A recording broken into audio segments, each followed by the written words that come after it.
Se você se interessa por desvendar os mecanismos da mente humana e busca uma compreensão mais profunda sobre as pessoas ao seu redor, considere se inscrever no canal. Nós exploramos temas de psicologia e filosofia de forma séria e fundamentada, focando em conhecimento que pode ser aplicado no dia a dia. Ative as notificações para não perder nossas futuras análises. Você provavelmente já passou por isso. A decepção com alguém que parecia ser uma coisa, mas se revelou outra completamente diferente. Essa experiência, quase universal, nos faz questionar nossa própria capacidade de julgamento. A verdade é que vivemos em um mundo que valoriza a performance, a imagem e a narrativa pessoal, tornando as primeiras impressões ferramentas de marketing e não janelas para a alma. O carisma pode mascarar a falta de integridade, e o sucesso pode esconder um vazio de empatia. O custo de julgar errado é alto, afetando nossas relações pessoais, nossas parcerias profissionais e, principalmente, nossa confiança. Por que isso é tão relevante para você?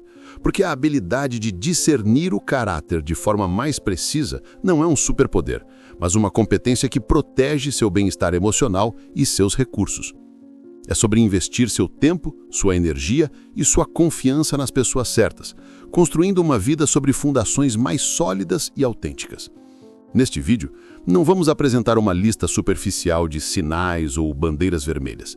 Em vez disso, vamos aprofundar em dois contextos específicos, duas situações que funcionam como verdadeiros testes de caráter. Essas não são características que alguém possa fingir facilmente, pois elas se manifestam sob condições que retiram as máscaras sociais.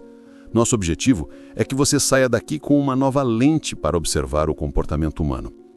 Minha abordagem não vem de achismos, mas da síntese de conceitos da psicologia social, da filosofia estoica e de observações comportamentais documentadas. Eu dedico meu tempo a estudar os padrões que regem nossas interações, buscando o que há de mais fundamental por trás das aparências. O que compartilharei é um framework de observação, uma ferramenta para pensar, não um conjunto de regras para seguir cegamente. Para realmente entender o poder desses dois indicadores, primeiro precisamos compreender por que nossos instintos iniciais falham com tanta frequência. Nossa mente é programada para pegar atalhos, para criar narrativas coerentes a partir de informações limitadas. Antes de olharmos para a solução, precisamos encarar a natureza do problema, os vieses cognitivos que distorcem nossa percepção da realidade e das pessoas ao nosso redor. O cérebro humano é uma máquina de eficiência, não de precisão absoluta. Para navegar a complexidade do mundo social, ele utiliza atânios mentais, conhecidos como vieses cognitivos. Um dos mais poderosos é o efeito halo, onde nossa impressão geral positiva sobre uma pessoa em uma área, como sua aparência ou eloquência, nos leva a assumir que ela é igualmente positiva em outras áreas, como honestidade ou competência. Isso explica por que somos tão facilmente influenciados por pessoas carismáticas. Outro viés fundamental é o erro fundamental de atribuição. Tendemos a atribuir as ações dos outros a traços de personalidade internos. Ele é preguiçoso, enquanto atribuímos nossas próprias ações a fatores externos. Eu estava cansado. Isso nos torna juízes severos dos outros e advogados de defesa de nós mesmos. Nós julgamos o roteiro da vida de alguém baseados em um único clipe, sem conhecer o contexto, as pressões ou a história por trás daquela cena. Esses mecanismos não são falhas, mas características de um sistema operacional projetado para a sobrevivência em ambientes mais simples.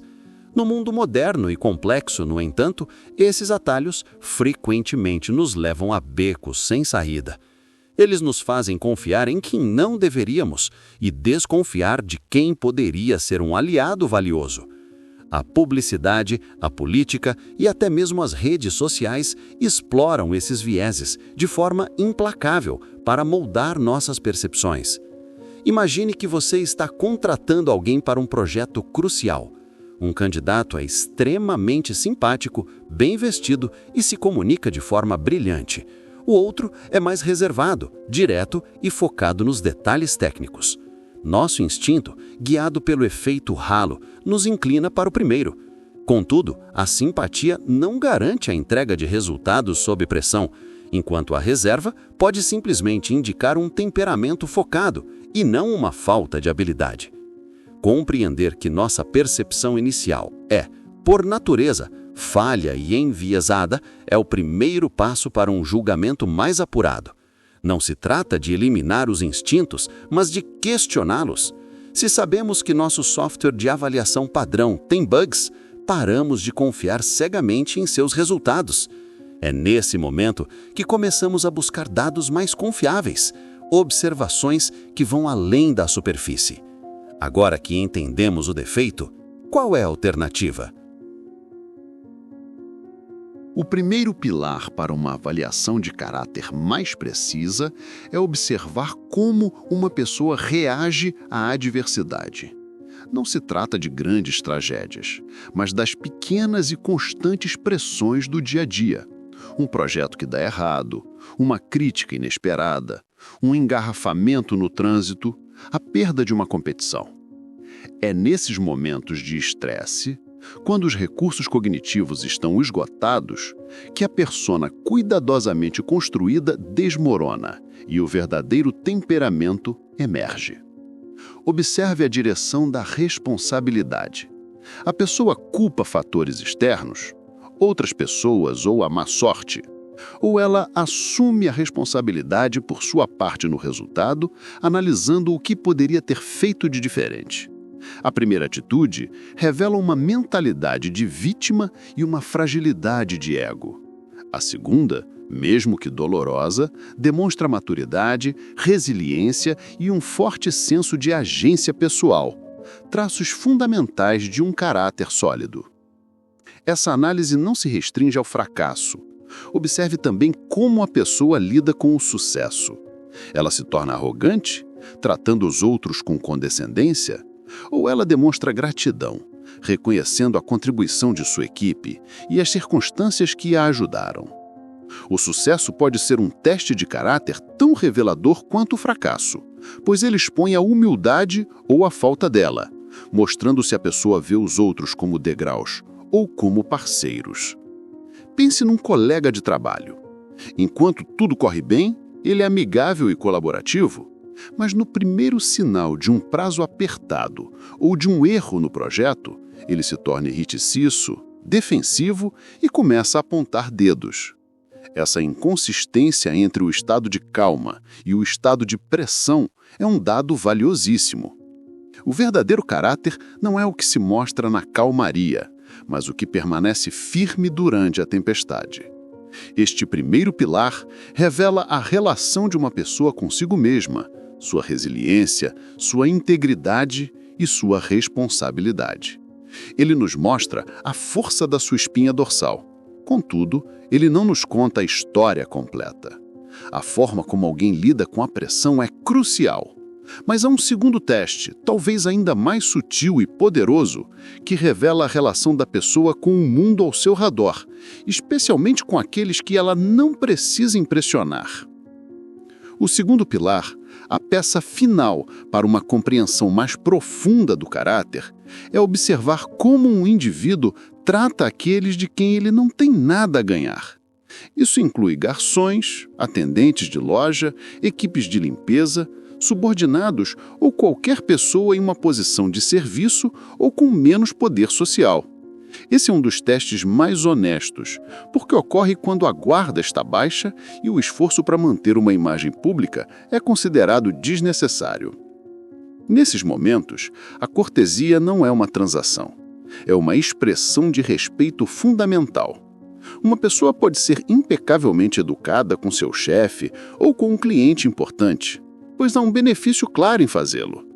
Mas a maneira como essa mesma pessoa interage com um entregador que cometeu um pequeno erro ou com um atendente de telemarketing revela seu nível básico de empatia e decência, seu padrão de fábrica de humanidade quando ninguém importante está olhando. Pense nisso como a diferença entre a performance e a realidade. Num palco social, como uma reunião de negócios ou um encontro romântico, todos estão atuando. Mas nas interações cotidianas e anônimas, o roteiro é esquecido. A impaciência, a arrogância ou o desprezo demonstrados a alguém considerado inferior são vislumbres autênticos do ego que normalmente fica escondido sob camadas de polidez estratégica. A bondade que só se manifesta para cima na hierarquia social não é a bondade, é cálculo. Este princípio é atemporal. Filósofos e pensadores de diversas culturas já apontavam para essa verdade. A forma como tratamos os mais vulneráveis reflete diretamente nossa força interior. Uma pessoa genuinamente confiante e com um caráter bem formado não precisa diminuir os outros para se sentir maior. Ao contrário, a grosseria e o desrespeito com quem não pode revidar são quase sempre um sintoma de profunda insegurança e de uma falha de caráter. Juntando os dois pilares, temos uma visão muito mais completa. O primeiro, a reação à adversidade, mostra a força interna de uma pessoa. O segundo, o tratamento dos que não oferecem vantagens, mostra sua qualidade externa, sua compaixão. Juntos, eles formam uma imagem tridimensional. Agora, com esse conhecimento, a questão se torna prática.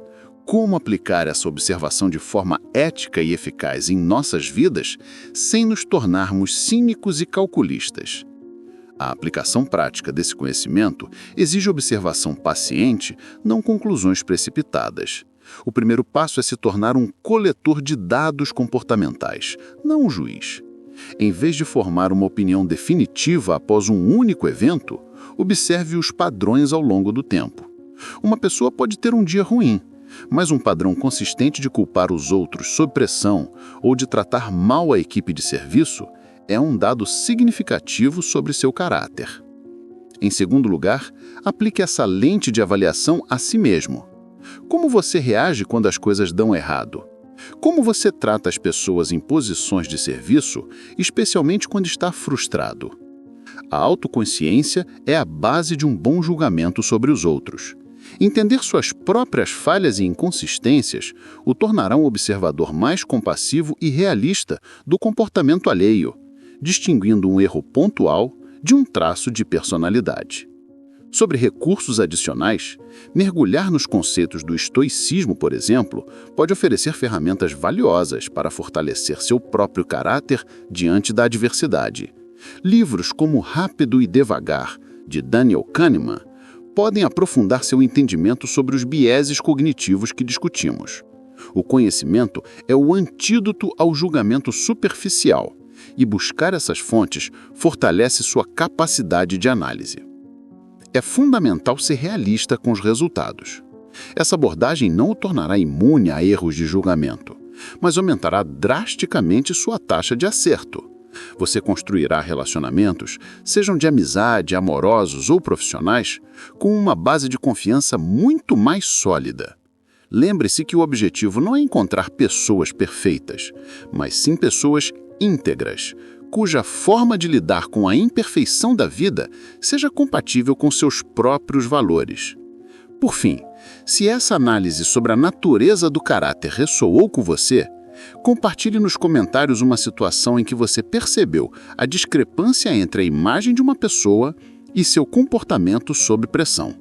O compartilhamento de experiências enriquece nossa compreensão coletiva. A verdadeira sabedoria não está em julgar rápido, mas em entender profundamente. E esse entendimento começa ao aprendermos a olhar para os lugares certos, observando não as palavras, mas as ações nos momentos que realmente importam. Ao invés de nos tornarmos detetives do caráter alheio, a verdadeira questão se volta para nós. Observar a congruência e a reação à adversidade nos outros é um exercício de percepção, mas aplicá-lo a si mesmo é um ato de sabedoria. Afinal, a única pessoa cujas intenções e contexto conhecemos plenamente somos nós. Este conhecimento não é um convite ao julgamento, mas uma ferramenta para a autoanálise e o crescimento pessoal genuíno. A grande dificuldade é que somos mestres em nos auto-justificar. Nossa incongruência é sempre contextual. Nossa reação desproporcional é sempre por causa do estresse. Para quebrar esse ciclo, precisamos de uma honestidade brutal e compassiva. Perguntar-se: minhas ações hoje refletiram meus valores mais profundos ou elas refletiram minhas inseguranças e conveniências? Essa pergunta, feita diariamente, começa a iluminar as sombras do nosso próprio comportamento. Isso nos leva a um terreno mais profundo. A diferença entre imagem e integridade. A imagem é o que mostramos ao mundo, uma performance curada para aprovação. A integridade, por outro lado, é quem somos quando ninguém está olhando. É a soma de nossas escolhas congruentes e de nossas respostas dignas sob pressão. A sociedade moderna nos treina para polir a imagem. Mas a verdadeira paz de espírito vem de fortalecer a integridade. A observação desses dois pilares em nós mesmos revela um mapa claro para o autodesenvolvimento. Onde há uma lacuna entre o que dizemos e o que fazemos, há uma oportunidade de alinhar. Onde reagimos mal à dificuldade, há uma oportunidade de fortalecer nossa resiliência emocional e nosso compromisso com nossos princípios. É um processo contínuo, não um destino final, que exige atenção e esforço constantes. Portanto, a jornada de avaliação do caráter inevitavelmente nos traz de volta ao ponto de partida, nós mesmos. Antes de apontar a lente para o mundo, precisamos ter a coragem de virá-la para dentro. É nesse espaço de autoexame que a verdadeira transformação acontece, onde deixamos de ser meros juízes para nos tornarmos arquitetos conscientes da pessoa que desejamos ser. A aplicação prática deste conhecimento em sua vida começa com um passo simples, mas poderoso: o diário de congruência. Ao final de cada dia, anote uma situação em que você agiu e questione: esta ação estava alinhada com os valores que eu digo ter? Não se trata de punição, mas de consciência. Para a adversidade, pratique a pausa intencional. Diante de uma pequena frustração, respire fundo e pergunte: qual resposta honra a pessoa que aspiro ser? Para aprofundar essa jornada, recomendo a leitura de Em Busca de Sentido, de Viktor Frankl, uma obra que explora a resiliência humana nas piores condições imagináveis. Além disso, os escritos dos filósofos estoicos, como as Meditações de Marco Aurélio, oferecem um guia atemporal para cultivar a força interior e a integridade, focando naquilo que podemos controlar, nossas próprias ações e reações, independentemente das circunstâncias externas. É fundamental ser realista. Construir um caráter sólido não é um projeto de fim de semana, é um compromisso para toda a vida. Haverá falhas, dias de incongruência e reações imperfeitas. O objetivo não é a perfeição, mas sim a direção e a autoconsciência. Cada erro, quando visto como um feedback, torna-se um degrau para um eu mais autêntico e resiliente, não um motivo para desistir do processo. Se este conteúdo ressoou com você, convido-o a usar a seção de comentários de uma forma diferente. Em vez de julgar os outros, compartilhe uma pequena meta de congruência para si mesmo para amanhã. Não para se exibir, mas como um ato de compromisso público com seu próprio desenvolvimento. A força de uma comunidade que busca o autoaperfeiçoamento é um catalisador poderoso para a mudança individual e coletiva. No final, parar de julgar errado os outros é um subproduto de começar a se entender corretamente. O verdadeiro caráter não é uma qualidade estática a ser descoberta, mas uma estrutura a ser construída, dia após dia, com as duas ferramentas que exploramos: a busca pela congruência entre o que você valoriza e o que você faz, e a dignidade com que você enfrenta as inevitáveis adversidades da vida. O canal Abismo Lúcido agradece você por ter chegado até aqui. Agora adicione um seu comentário, deixe o seu like, se inscreva no canal para não perder os próximos vídeos e compartilhe. Alguém pode estar precisando ouvir o que você acabou de escutar.